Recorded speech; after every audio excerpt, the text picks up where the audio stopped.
हर औरत में छुपी है एक कहानी, एक सफ़र, एक ख्वाब। और ये वो कहानियाँ हैं जो पाकिस्तान की अक़लियती ख़वातीन की ज़िंदगियों में ला रही हैं तब्दीलियाँ। सांझा पाकिस्तान का सीज़न 3 आपको लेकर जाएगा ख़वातीन की कामयाबियों और जद्दोजहद की दुनिया में, जो अपने हकूक़ की आवाज़ बुलंद कर रही हैं, अपनी सलाहियतों को तस्लीम करवा रही हैं और दुनिया को बता रही हैं कि पाकिस्तान की अक़लियती ख़वातीन का ख्वाब मुमकिन है। महनाज जावेद के साथ हम उन इंस्पायरिंग स्टोरीज़ को सामने लाएंगे जिन्होंने अपने जज्बे, हौसले और मेहनत से माशरती रुकावटों को शिकस्त दी है। ये वो सफ़र है जहां अक़लियती ख़वातीन का किरदार ना सिर्फ तस्लीम किया जाएगा बल्कि उनकी कामयाबियां और मसाइल भी उजागर होंगे, ताकि हम सब मिलकर एक मजबूत मसावात पर मबनी पाकिस्तान की तरफ बढ़ें।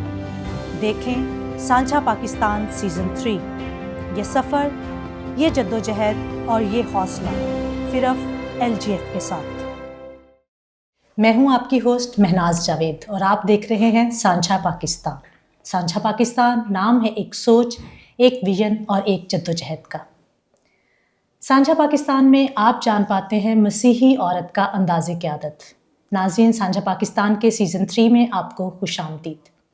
जैसा कि आप जानते हैं कि सांझा पाकिस्तान में हम कोशिश करते हैं अपनी मसीही ख़वातीन की जद्दोजहद, उनकी कामयाबियों और उनको दरपेश आए मसाइल को आपके सामने लाने के लिए। आज की मेहमान खातून जिनसे मैं आपको मिलवाने जा रही हूँ, जिनसे हम ढेर सारी बातें भी करेंगे, उनके करियर के बारे में, उनकी अपनी पर्सनल लाइफ के बारे में। ऐसी खातून जिनका एक दरीना ख्वाहिश थी मेरी कि मैं उनसे मिलूं, उनसे बातचीत करूं और आप लोगों को भी उनसे मिलवाऊं। आज मैं आपको उनसे मिलवाऊंगी, उनकी बातें आप लोग सुनेंगे और यकीनन मेरी तरह उनसे इंस्पायर होंगे। एक ऐसी खातून जिनसे जब मैं मिलती हूँ मुझे एक बड़ी बहन की फीलिंग आती है। बहुत ही खुश अखलाक और बहुत ही खूबसूरत शख्सियत। आइए मिलते हैं।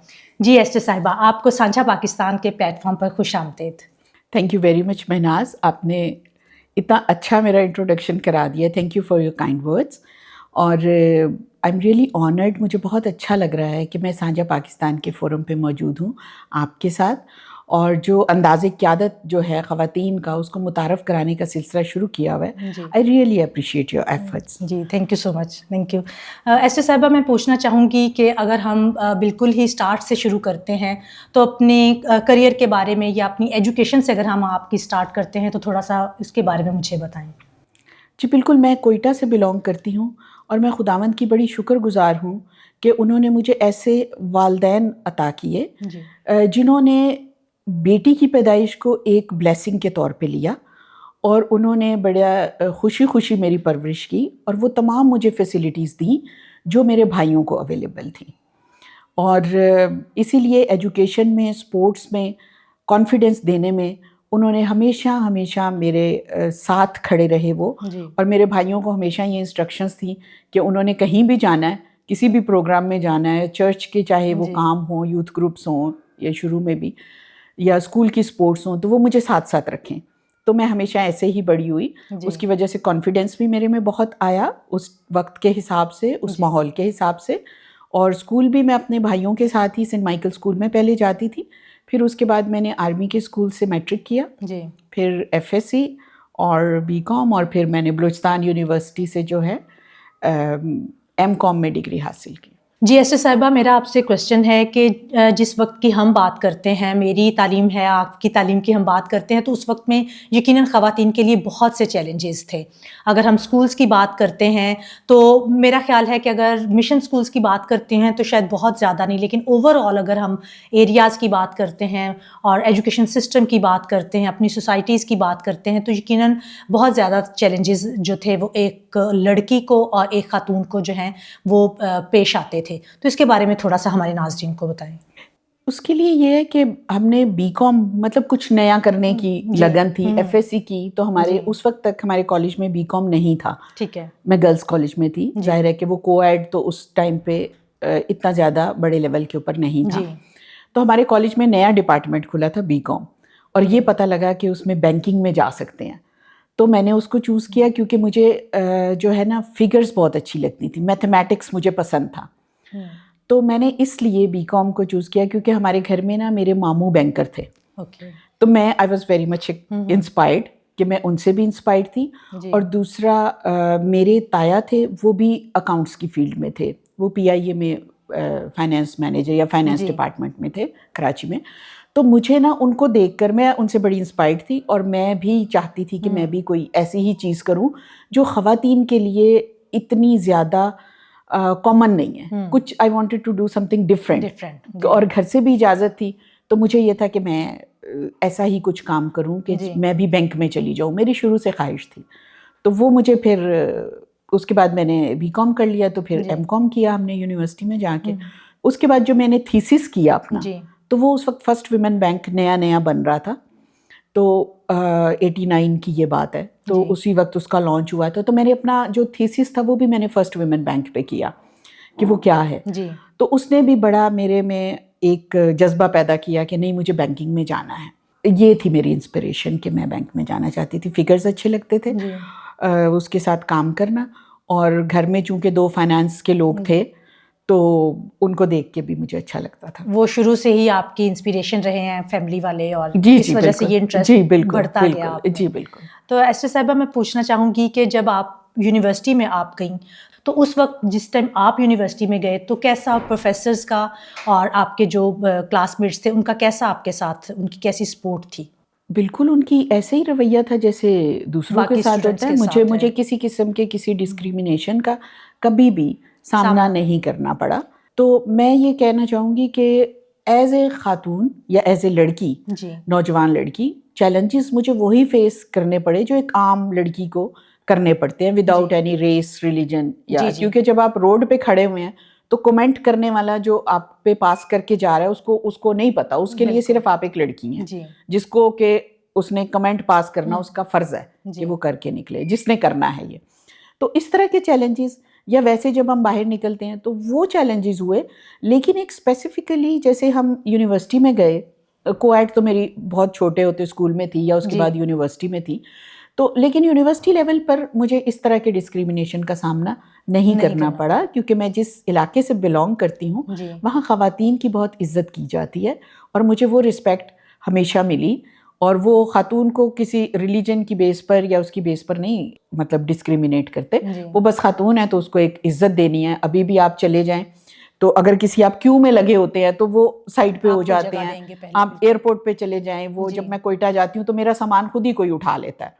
यहाँ पर नहीं होता ऐसा, लेकिन वो खुद ही सामान उठा लेते हैं, वो हट जाते हैं रास्ते से। कल्चर है ना, वो एक कल्चर है, तो वो बड़ा प्यारा कल्चर है। तो ऐसे जो हम खातून के जो डिफरेंट चैलेंजेस वो डिफरेंट किस्म के होते हैं, लेकिन लेकिन कैटेगोरिकली बीइंग क्रिश्चियन लेडी जो है वो इस तरह से नहीं मुझे करना पड़ा। तो वो एक रिस्पेक्ट रही मेरे में, जिसको मैं हमेशा बाहर की कंट्रीज में भी जाऊं तो मैं चेरिश करती हूँ कि वहाँ पर किस तरह से हमें आप आए और देखें वहाँ पे देखें कि कैसे करें। तो दिस इज समथिंग आई ये वहाँ की खूबसूरती, इसको ये हम खूबसूरती है बिल्कुल। यानी आप कह सकते हैं कि जो इस तरह के कुछ चैलेंजेस थे जो पेश ना आना, ये भी एक बहुत बड़ी ब्लेसिंग थी कि जो फैमिली के साथ साथ ये भी सारी मतलब बाहर भी सपोर्ट रही और फैमिली से भी, सोसाइटी में भी सपोर्ट आपको मिलती। जी बिल्कुल। तो हमारे नाज़रीन को बताएं, क्योंकि यकीनन एज ए वुमेन जब हम लोग अपना करियर स्टार्ट करते हैं, हमारी अपनी फैमिलीज़ भी होती हैं, तो थोड़ा सा मैं आपसे पूछना चाहूँगी कि किस तरीके से, क्योंकि लास्ट 30 ईयर्स से आप जो है वो फिनेंस और बैंकिंग में आपका एक्सपीरियंस रहा है, और डिफरेंट बैंक्स के साथ, डिफरेंट जो हमारे इंस्टीट्यूशंस हैं उनके साथ भी रहा है। तो यकीनन एक ये बहुत जो है वो टफ़ रूटीन है आपकी। और अभी भी मैं देख रही थी सुबह से आप जो थे वो ऑफिस में बिजी थी। और थोड़ा सा बताएं कि कैसे आप अपनी फैमिली को और अपने इस पैशन को जो है वो लेके चलती हैं, अपने काम को लेकर चलती हैं, कैसे मैनेज होता है ये सारा कुछ? उसके लिए मैं फिर अगेन मैं खुदावंद की बड़ी शुक्रगुजार हूँ जी। जैसे मैंने पहले कहा कि अपने वालिदैन के लिए कि उन्होंने जब मेरी मुझे मतलब शादी का भी उन्होंने सोचा, तो उन्होंने यही देखा कि ये आगे जाके फ्लोरिश उस तरह से कर सकती है कि नहीं कर सकती है। क्योंकि जैसे ही मेरी रिज़ल्ट अनाउंस हुआ था MCom का, तो मेरी शादी हो गई थी। ठीक है। तो मैं बैंक में जाना चाहती थी, वो जो 2-4 महीने का उस वक्त टाइम स्पेन था जी। तो मेरे वालिदैन ने यही कहा कि आपने अभी जो भी करना है अपने घर जाके करें, जैसे यूजुअली होता है कि जो करना है अपने घर में जाके करो। और अपने घर उन्होंने वो देख लिया था कि इसके घर में भी इसको मतलब सपोर्टिव ही इन लॉज थे मेरे, ठीक है। तो मुझे सारी उम्र उनकी भी सपोर्ट रही। और बैंक को मैंने अपनी शादी के बाद, इवन मेरी बेटी थी एक, बेबी के बाद मैंने उसको ज्वाइन किया था, और अपने हस्बैंड की मर्ज़ी से, अपने इन लॉज की मर्ज़ी से ज्वाइन किया था।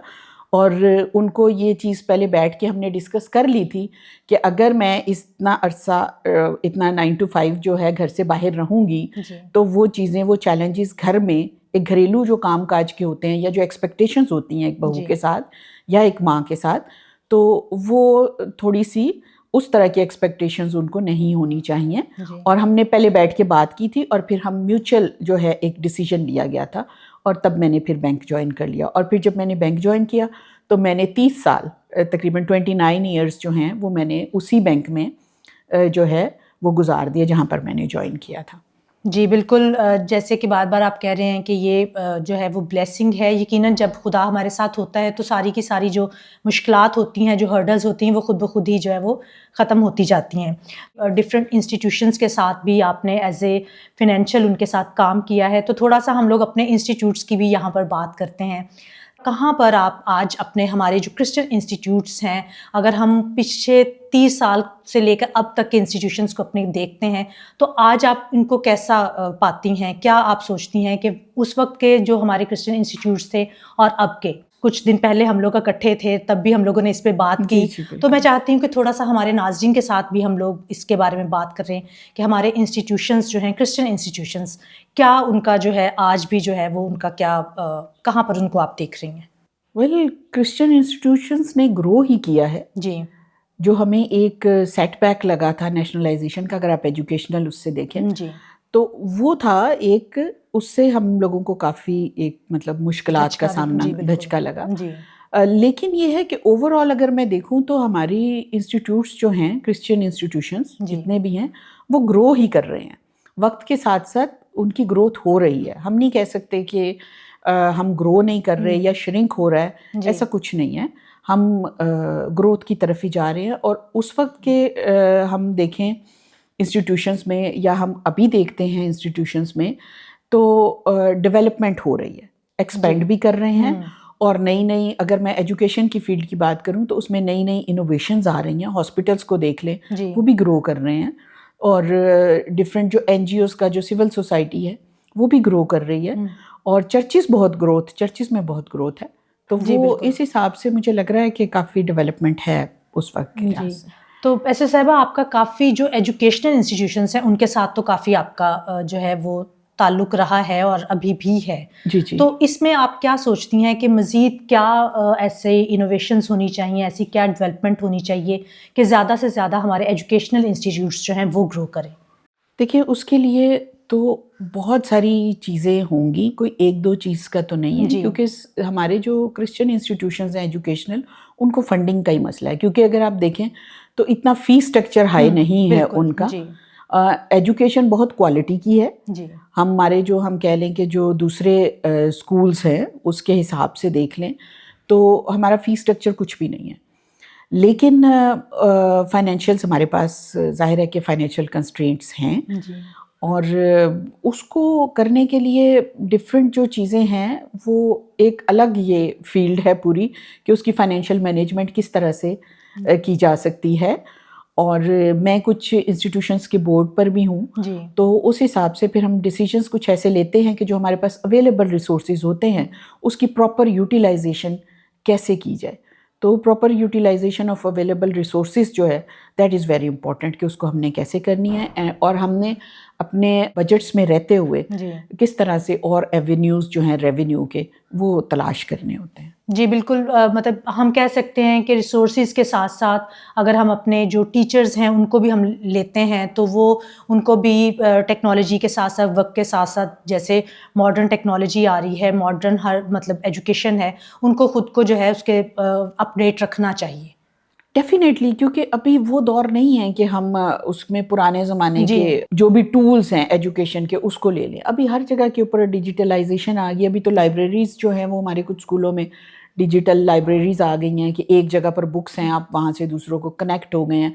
तो ज़रूरत इस समर की है कि हम लोग जो हमारे मिशनरी अदारे हैं हम इंटरफेथ पे तो बात करते हैं, लेकिन इंट्राफेथ पर भी बात करनी चाहिए कि डिफरेंट कॉन्ग्रीगेशंस मिलके बैठें और अपनी इंस्टीट्यूशंस के चैलेंजेस को देखें, उसकी अपॉर्चुनिटीज़ को देखें और एक वे फॉरवर्ड तैयार करें कि हमने किस तरह से मिल के आगे चलना है। और जो भी चैलेंजेस हैं हम एक दूसरे की मदद कर सकते हैं, उसमें बहुत सारी चीज़ों को एक दूसरे के चैलेंजेस को मीट कर सकते हैं। हो सकता है जो एक को चैलेंज हो वो दूसरे को ना हो, या दूसरा उस चैलेंज को अपॉर्चुनिटी में बदलने की ज़्यादा सलाहियत रखता हो। तो ये बहुत that is need of the time कि हम सारे मिलजुल के जो है करें, ताकि हम अपनी इंस्टीट्यूशंस को और ज़्यादा जो है वो फ्लॉरिश कर सकें और डेवलपमेंट की तरफ लेके जी बिल्कुल, बजाय ये कि हम लोग एक दूसरे से आगे निकलने की कोशिश कर रहे हैं, साथ अगर हम साथ चलेंगे तो हम लोग उस जो भी गोल है हमारा उसको अच्छे से हम अचीव कर सकते हैं। बिल्कुल बिल्कुल। और उसके साथ साथ स्किल डेवलपमेंट है जी, दूसरी चीज़ें भी हैं जो हमें इंट्रोड्यूस करानी चाहिए, कुछ स्कूलों ने तो करा भी ली हैं जी। तो उस हिसाब से भी काफ़ी ये है कि हमें इस चीज़ के ऊपर भी सोचना चाहिए, मतलब जो हमारे पॉलिसी मेकर्स हैं उनको सोचना चाहिए। हम इसलिए कह रही हूँ कि हम सब पार्ट हैं इस सोसाइटी का, तो इसलिए मैं कह रही हूँ, ये नहीं कि मैं किसी को रिप्रेजेंट कर रही हूँ, but as a community member. जी, बजाय हम सोचते हैं कि चर्च ही खुद को करे या इंस्टीट्यूशंस अलग मिलके करें, ऑर्गेनाइजेशंस अलग, तो सबको मेरा ख्याल है सबको मिलके, हाँ सबको मिलके, हाँ जी बिल्कुल। जी, मैं इसी क्वेश्चन को बढ़ाऊंगी आगे, आपके करियर के साथ जोड़ूंगी कि 30 इयर्स पीछे अगर हम चले जाते हैं, बैक चले जाते हैं, और तब का और अब का जितने भी यानी बहुत सारी तब्दीलियां आ रही हैं, फिनेंस में भी, उसका जो लॉज हैं, इस तरह की चीज़ें सारी की सारी, तो कैसे आप खुद को जो है अपडेट रखती हैं इन सारी चीज़ों के साथ साथ? इसके लिए देखिए, मैं बैंक में थी, जो हमारा कंप्लाइंस का डिपार्टमेंट था हमारे ऑफिस का, उसको मैं हेड करती थी नॉर्थ में। ठीक है। तो उसके लिए हमें डे टू डे चीज़ें जो हैं वो हमें स्टडी करनी पड़ती थी। तो उस लिहाज से हमारे जो स्टेट बैंक के जर्नल्स होते हैं, उसकी क्वार्टरली आती है, एक रिपोर्ट आती है मॉनेटरी पॉलिसी की, उन चीज़ों को हम अपडेट रहना पड़ता था, क्योंकि मेरा मेन फोकस था, मैं एंटी मनी लॉन्ड्रिंग पे काम करती थी, FATF था, इस तरह की चीज़ें थी। तो उसके लिए तो अपडेट आपको रहना ही पड़ता है कि सारे जो हैं चीज़ें वो किस तरफ को जा रही हैं, और जो चैलेंजेस आते थे तो वो तो मेरी ज़रूरत थी। तो वो फिर इतनी आदत हो गई उन चीज़ों की कि उससे हटके भी जो है हम उसको पढ़ते रहते हैं और अपडेट रहना पड़ता है। जी बिल्कुल, मैंने जानबूझ के ये क्वेश्चन किया क्योंकि समटाइम्स हम लोग आजकल के दौर में, आजकल की जो जनरेशन है, उनके पास बहुत ज़्यादा नॉलेज है, बहुत ज़्यादा उनके पास जो है वो मॉडर्न टेक्नोलॉजी की वजह से उनके पास जो है वो क्या कह लें कि टूल्स भी हैं और बहुत सारी नॉलेज। तो समटाइम्स मैं अगर अपनी बात करती हूँ तो कोई बात हो तो मैं कहती हूँ, मैं बच्चों को कहती हूँ कि मैं ओल्ड स्कूल हूँ ना, तो इसलिए मैंने जानबूझ के ये क्वेश्चन किया था कि आप हमारी यूथ को बताएं, यूथ और उसके अलावा भी जो पहले से फीमेल्स काम कर रही हैं उनको बताएं कि किस तरीके से हर चीज़ को जो है वो हमें खुद को अपडेट करते रहना चाहिए, ताकि हम लोग पीछे ना रह जाए ना, इस बहुत जो फास्ट चल रहा है सारा सिस्टम, और उसमें समटाइम्स हम उस रेस में फिर पीछे रह जाते हैं। तो उसके लिए ज़रूरी है कि हमें जो भी कुछ नया आ रहा है उसके साथ साथ हमें खुद को जो है वो अपडेट करना चाहिए। जी बिल्कुल, अपनी अपनी फील्ड के बारे में, जी, अपने अपने डिपार्टमेंट के बारे में, अपने अपने सब्जेक्ट के बारे में तो लाजमी पता होना चाहिए। बिल्कुल। और उसके लिए भी जो आप कह रही हैं कि हमारे जो यूथ है उसके पास नॉलेज बहुत है, मैं थोड़ा सा इसमें कहूँगी कि उनके पास नॉलेज तो है, बेशक बहुत ज़्यादा नॉलेज है, लेकिन शायद काम की नॉलेज, जो उनके अपनी चीज़ों की नॉलेज है, वो जो उनको होनी चाहिए वो कम आज के दौर में, वो उतनी नहीं है जितनी हमें होती थी उस हिसाब से। वो उस तरह नहीं है, क्योंकि हमारे ज़माने में देखें मोबाइल नहीं होते थे, गूगल को कैसे सर्च करना है, उस वक्त नए नए आए थे कि वो इंटरनेट कैफ़े बने होते थे, तो वहाँ पर अगर चले जाए, भाइयों के साथ कहीं चले गए तो जाके देख लिया या कुछ है, या किसी के साथ गए, या फिर उसके बाद फिर कंप्यूटर आए तो कनेक्शन, वो बड़ा एक मुश्किल दौर था। हम किताबें पढ़ते थे। आजकल किताबें पढ़ने का रिवाज कम है, हम लाइब्रेरीज़ में जाते थे, हम किताबें पढ़ते थे, हमने उसकी जो है वो मेंबरशिप ली हुई थी, न्यूज़पेपर पढ़ते थे। तो न्यूज़पेपर तो पढ़ना लाजमी होता था, क्योंकि डैडी हमें, वालिद साहब कहते थे कि अदारिया, और तुम सारा बेशक पढ़ो ना पढ़ो, उसका एक एडिटोरियल पढ़ लें, और उसके जो कॉलम्स लिखे होते हैं उसको लाजमी आप पढ़ें। तो वो हमारे ऊपर एक बाइंडिंग होती थी कि हमने इसको पढ़ना ही पढ़ना है। तो वो भी था एक। आजकल के बच्चों से अगर हम देखें कि वो अखबार पढ़ते हैं, वो नहीं पढ़ते हैं। बहुत सारे घरों में अखबार आते ही नहीं है। बिल्कुल। तो ये चीज़ें हैं जिससे हम अपडेट, एक क्विक अपडेट हमें मिलता है। हाँ ठीक है, मोबाइल आ गए हैं, हम उन चीज़ों को देखते हैं, लेकिन अगर हम उनसे जनरल नॉलेज की चीज़ें करें तो वो उस तरह से उनका नहीं होता जैसे कि होना चाहिए। सैडली बहुत सारे बच्चों का होता भी है, लेकिन उनकी परसेंटेज बहुत कम है। तो हमें यूथ के ऊपर जो है ना ज़्यादा काम करने की ज़रूरत है, उनको भी एम्पावर करने की ज़रूरत है। क्योंकि बीइंग अगर हम ख़वातीन देखते हैं, जैसे मसीह औरत का अंदाज़े क़यादत है, तो वो घर से शुरू होता है। उसने अपने बच्चों को कैसे लीड करना है, सबसे पहले ये चीज़ है। तो अगर ख़वातीन हैं हम और हम अपडेट अगर ख़ुद ही नहीं रहेंगे तो हम फिर अपने बच्चों में भी वो एक लीडरशिप क्वालिटीज़ को नहीं ला सकते। हाँ, हम कह सकते हैं कि ओल्ड स्कूल ऑफ थॉट अगर हम कहें, सिर्फ ये कि शायद हम में से कुछ ख़वातीन हों जिनको ये नई टेक्नोलॉजीज़ का नहीं पता कि अगर मोबाइल का हमने वॉल्यूम भी कम ज़्यादा करना है तो यूजुअली नहीं पता होता और हम अपने किसी बच्चे को कहते हैं कि वो कर दें। तो ये वाली चीज़ें हैं, ये बिल्कुल सतही किस्म की हैं, लेकिन डीप डाउन हमें जाकर उन चीज़ों को बहुत देखना होता है। और ख़वातीन जो हैं वो ज़रूरी नहीं है कि उनके पास बुकिश नॉलेज ही हो, उनके पास अपने एक्सपीरियंस से इतना कुछ आ जाता है। हम अपनी नानियों दादियों से इतना कुछ सीखा है कि शायद हम अपनी एक्सपीरियंस अपनी लाइफ में इतना नहीं सीख पाए किताबें पढ़ के, जितना उन्होंने हमें कोई चीज़ें कह दी और बाद में हमने अपने तजर्बों से वो चीज़ें एक्सपीरियंस की। तो ये भी है, एक अंदाज़े क़यादत उनका भी है जो। जी, बहुत ही खूबसूरत बात आपने ऐसे साहिबा की है कि वो नानियों दादियों वाली जो बात की है, आजकल की जनरेशन के पास तो टाइम ही नहीं है ना कि किसी के पास बैठें, उनसे बातें सुनें, उनके एक्सपीरियंसेस से कुछ सीखें। तो वो आपकी बात ठीक है कि वाकई जिस उसमें जो उनका अपना फील्ड होता है उसमें भी सम टाइम उनके पास जो है वो नॉलेज नहीं होता। वो जो डिक्शनरी, इंसाइक्लोपीडिया, वो सारा कुछ आज नहीं है बच्चों के पास। Who and what is what, वो एक किताब आती थी, उसको जब नहीं आती थी तो हमारे घर में वो आ जाती थी कि इसको पढ़ें, अपनी नॉलेज को अपडेट करें।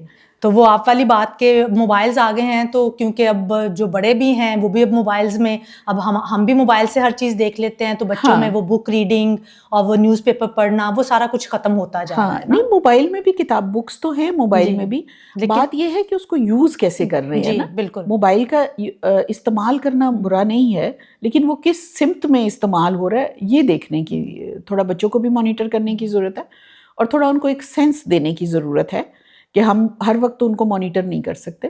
तो एक उनको एक सेंस ऑफ रिस्पॉन्सिबिलिटी, जैसे बाइबल में भी लिखा है कि तू अपने बेटे की उस सिमत में, उस तरीके के ऊपर परवरिश कर जिस पर के उसे चल के जाना है, तो फिर वो बूढ़ा होकर भी उससे नहीं मुड़ेगा। जी बिल्कुल, समथिंग लाइक दैट।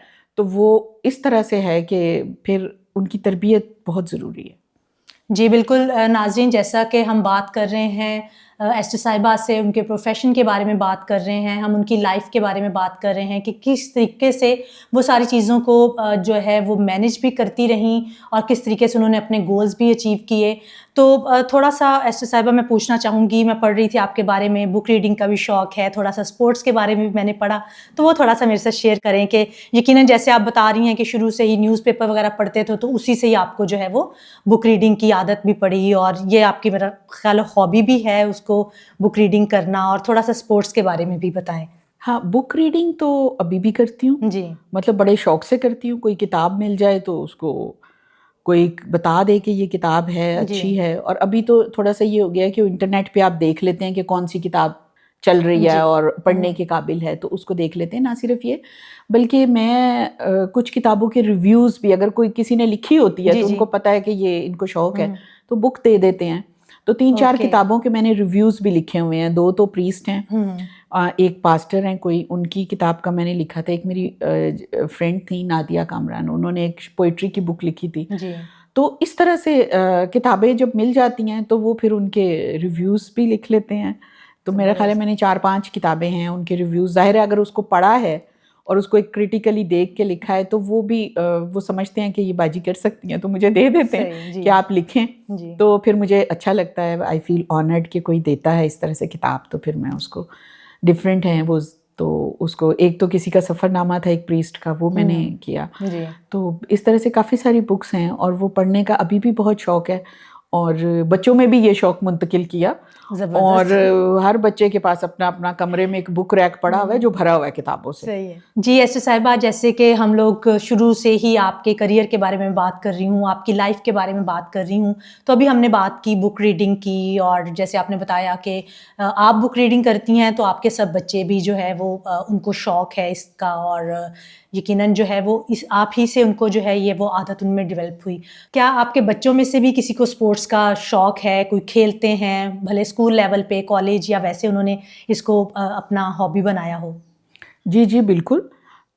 मेरी एक बेटी जो है वो लम्स की जो टीम थी लाहौर में जी, फुटबॉल टीम, वहाँ पे पढ़ती थी, तो वो उसकी फुटबॉल टीम में थी और उसको जो है गोल्ड मेडलिस्ट है वो फुटबॉल खेलते हुए उसमें। ठीक है। और उसके बाद एक बेटी बास्केटबॉल अपनी यूनिवर्सिटी में बास्केटबॉल खेलती रही ज़्यादा, मतलब बहुत अच्छा कि इंटर यूनिवर्सिटीज़ में भी जब होते थे दूसरे इंटर पाकिस्तान मतलब डिफरेंट यूनिवर्सिटीज़ के जो होते थे तो वो उसमें पार्ट लेती रही। फिर बेटे के साथ मैंने खेलती थी उसके साथ टेबल टेनिस घर पे या उसके स्कूल में जाके। उसके स्कूल में सीमेंट के बने हुए थे तो उसको बड़ा शौक था, तो वो छोटा था तो उसको बारी नहीं आती थी उसकी कि मेरे साथ खेले ये। तो मैं शाम में जाके उसके स्कूल कंपाउंड में, तो घर हमारा पास ही था, तो मैं उसके साथ वहाँ पे उसके साथ खेलती थी, उसको सिखा, उसका शौक बना। तो वो फिर अंडर 18 में पाकिस्तान का नंबर 3 था वो, और उसके पास वो पिंडी इस्लामाबाद का, तो वो थ्रू आउट 6-7 साल चैम्पियन रहा अंडर 18 में। और फिर एंड जब उसने किया तो वो पाकिस्तान का नंबर 3 टेबल टेनिस का चैम्पियन। और छोटी बेटी जो है वो भी अपने स्कूल में फुटबॉल खेलती रही। तो बच्चों को जो है सब ही किसी ना किसी स्पोर्ट्स में और हेल्थी एक्टिविटी में जो है वो इन्वॉल्व ही रहे हैं। जी, बहुत ही ज़बरदस्त एस्टर साहिबा, आपके बच्चों की अचीवमेंट भी आपके अचीवमेंट्स की तरह जो हैं वो बहुत अच्छी हैं। मैं सिर्फ ये क्वेश्चन दोबारा इसी बात से करना चाहूँगी, क्योंकि बहुत दफ़ा हम पेरेंट्स जो हैं, बहुत सारे जो नाज़रीन हमें देख रहे हैं, बहुत सारे पेरेंट्स ऐसे होंगे, क्योंकि मेरा एक्सपीरियंस है ऐसे पेरेंट्स के साथ, जब हमारे बच्चे कुछ खेलना चाहते हैं, कुछ एक्स्ट्रा कोई एक्टिविटी करना चाहते हैं, तालीम से हट के, अपने एजुकेशन करियर से हट के वो कुछ करना चाहते हैं, तो हम उनको सपोर्ट नहीं करते। हम कहते हैं कि ये मतलब टाइम वेस्ट करोगे आप लोग, पैसे ज़ाया होते हैं, ये सारा कुछ। तो थोड़ा सा बताएं कि किस तरीके से आपके बच्चों ने अपने एजुकेशनल करियर के साथ साथ स्पोर्ट्स को भी जो है वो किया है। क्या कभी आपको लगा कि वो उनका टाइम ख़राब हो रहा है, उनके जो एजुकेशन है, उनकी जो पढ़ाई है, वो उस पर जो है उसका असर हो रहा है? ये सिर्फ और सिर्फ हमारे उन नाज़रीन के लिए जो कि हमारे बच्चों को इस तरीके से सपोर्ट नहीं करते। जो है पेरेंट्स को सबसे पहले बच्चों को सिखाना चाहिए टाइम मैनेजमेंट कैसे करनी है। अगर वो अपने बच्चों को स्पोर्ट्स में या किसी भी और एक्टिविटी में लेके जाना चाहते हैं, एक्स्ट्रा करिकुलर कोई भी एक्टिविटी होती है, आर्ट है, म्यूज़िक है, एक्टिंग है, किसी भी फील्ड में लेके जाना चाहते हैं उनको, ज़रूरी नहीं स्पोर्ट्स ही हो, तो उनकी एक टाइम मैनेजमेंट बड़ी ज़रूरी है कि वो टाइम को कैसे मैनेज करते हैं ताकि उनकी स्टडीज़ का हर्ज ना हो। क्योंकि देखें स्टडीज़ तो हम जिस स्कूल ऑफ थॉट से बिलोंग करते हैं, स्टडीज़ तो डिग्री तो मस्ट है जी, मस्ट है, और उसमें अच्छे नंबर भी आने चाहिए क्योंकि ये सारी नंबर की गेम है। अगर आपके अच्छे नंबर नहीं आते तो आपको आगे दाखिले नहीं मिलते हैं, यूनिवर्सिटीज़ में आपके एडमिशन्स नहीं होते हैं, तो वो तो मस्ट है अगर आपने जाना है एकेडमिक की तरफ। लेकिन फिर उसके बाद जो एक्स्ट्रा टाइम है वो भी ज़रूरी है ताकि वो हर वक्त ही पढ़ के बोर ना हो जाएं, और वो उनको बोरियत से हटाने के लिए भी ज़रूरी है कि उनको एक अलग से एक्टिविटी जो है वो दी जाए। और इसमें सबसे जो बड़ा हाथ मैं कहती हूँ, जो मैं हमेशा मैं जॉइंट फैमिली सिस्टम में रही हूँ, और मैं यही बच्चों को हमारी जो गर्ल्स हैं नई ख़वातीन को बताना चाहूँगी कि फैमिली जो जॉइंट फैमिली सिस्टम है वो एक बहुत बड़ी आपके लिए सपोर्ट सिस्टम भी बन सकता है अगर आप उसको ठीक तरीके के साथ लेके चलें। बिल्कुल सबकी बाउंड्रीज सेट हों और सबको पता हो अपने अपने रोल्स का, तो वो बड़ा एक ब्लेसिंग के तौर पर होती है। और मेरे बच्चों ने भी जो स्पोर्ट्स वगैरह में आए हैं वो ज़्यादातर यही है कि उनके जैसे चाचूज़ या पुप्पो घर में होते थे तो वो उनके साथ, जब मैं तो अगर हम देर से भी आते थे तो बच्चे उनके साथ अंगेज रहते थे। और हमने अपने बच्चों को कभी कोई ट्यूटर नहीं आया घर पे पढ़ाने को, बच्चों ने हमेशा एक दूसरे की हेल्प करके या हमने खुद उनको, जब तक तो छोटे थे तब तक ज़ाहिर है ए लेवल्स में चले गए तो फिर उनको थोड़ी सी एक्स्ट्रा उसकी ज़रूरत पड़ी, लेकिन स्कूल लेवल के ऊपर हमने उनको कोई ट्यूशन नहीं पढ़ाई है, कोई ट्यूटर नहीं आया उनके लिए। तो ये बड़ी एक ब्लेसिंग होती है अगर हम इसको जॉइंट फैमिली सिस्टम को भी एक सपोर्ट सिस्टम के तौर पर लें तो नथिंग लाइक दैट।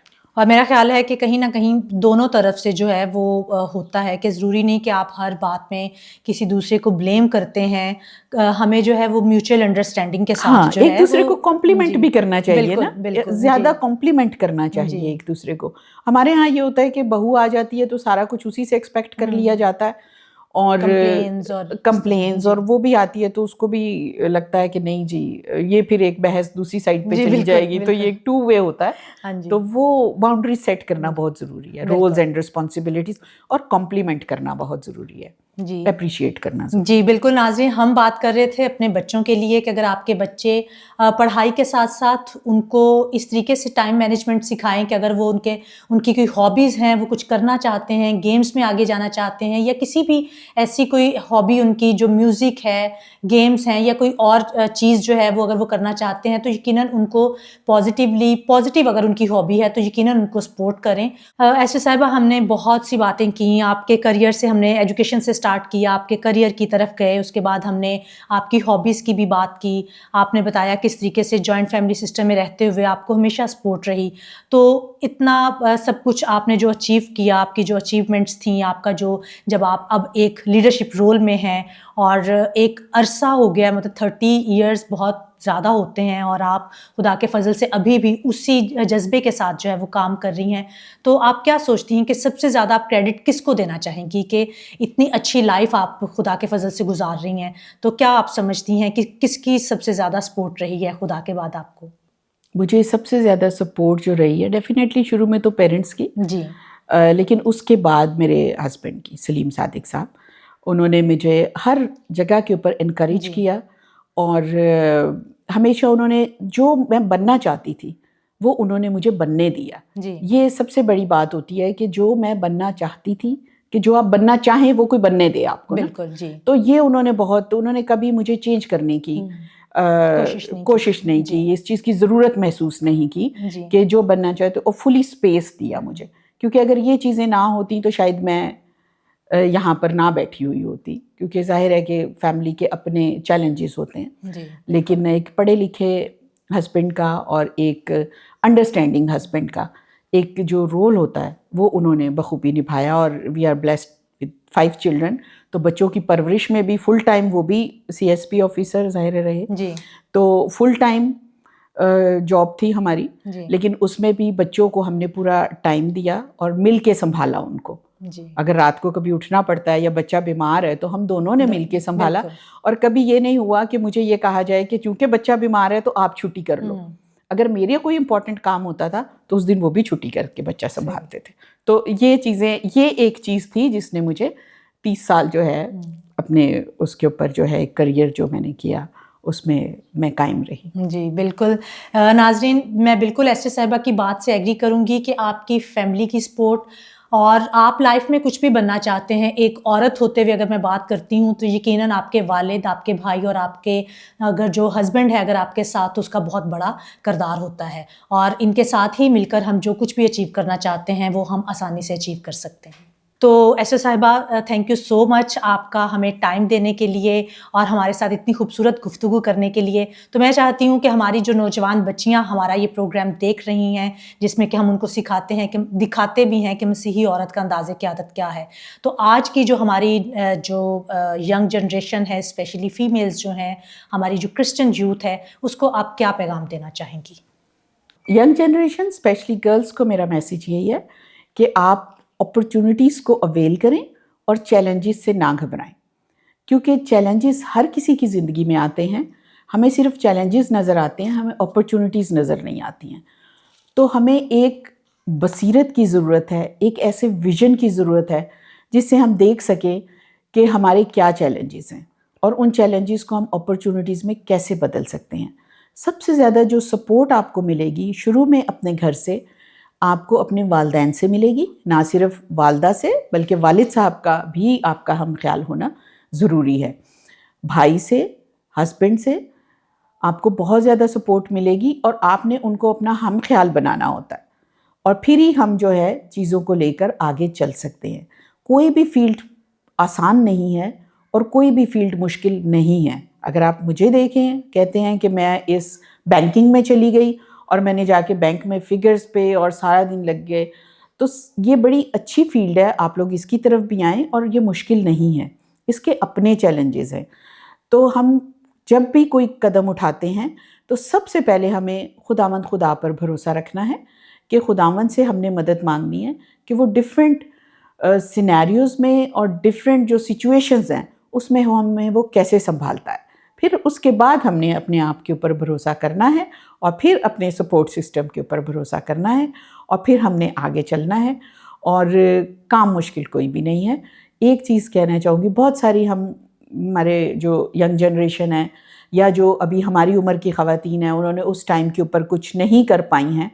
तो मेरा ये एक मैसेज है कि बाबा नजमी का एक शेर है जिसको मैं कहना चाहूँगी कि बेहिम्मते ने जड़े ओ शिकवा करन मुकद्दरां दा, बेहिम्मते ने जड़े ओ शिकवा करन मुकद्दरां दा, उगण वाले उग पेंदे ने फाड़ के सीना पत्थरां दा। तो उसमें है कि आप में अगर लगन होगी तो सबसे बड़ी बात जो मैं कहती हूँ कि आप एक लगन बनाएं और उस लगन में मगन हो जाएं। तो जब तक लगन में मगन नहीं होंगे तो आपको रिजल्ट्स नहीं मिलेंगे। एक कंसिस्टेंसी के साथ, मुस्तकिल मिजाजी के साथ आप अपने काम जो करना चाहते हैं उसको करें और ज़रूर है कि खुदावंद आपकी ज़रूर मदद करें। जी, थैंक यू सो मच एसए साहिबा। बहुत ही खूबसूरत पैगाम के साथ के चैलेंजेस अगर होते हैं तो उनको चैलेंजेस को फेस करें, उनको चैलेंजेस को जो है वो अपॉर्चुनिटीज़ में चेंज करने की, बदलने की ज़रूरत है। और यकीनन सबसे पहले खुदा आपके साथ है तो हर चैलेंज जो है वो, हर जो हर्डल है, हर मुश्किल जो है वो ख़त्म हो जाती है। बहुत ही खूबसूरत पैगाम और बहुत ही खूबसूरत बातचीत आज हम लोगों ने की एस्टर साहिबा के साथ, और यकीनन आप लोग भी जो है वो बहुत ज़्यादा इंस्पायर भी हुए होंगे और बहुत कुछ नया भी आपको सीखने को मिला होगा। इसी पैगाम के साथ हमारे प्रोग्राम का वक्त ख़त्म होता है। हमारे प्रोग्राम को देखते रहें, शेयर करें, हमारे चैनल को सब्सक्राइब करें और देखते रहें साझा पाकिस्तान।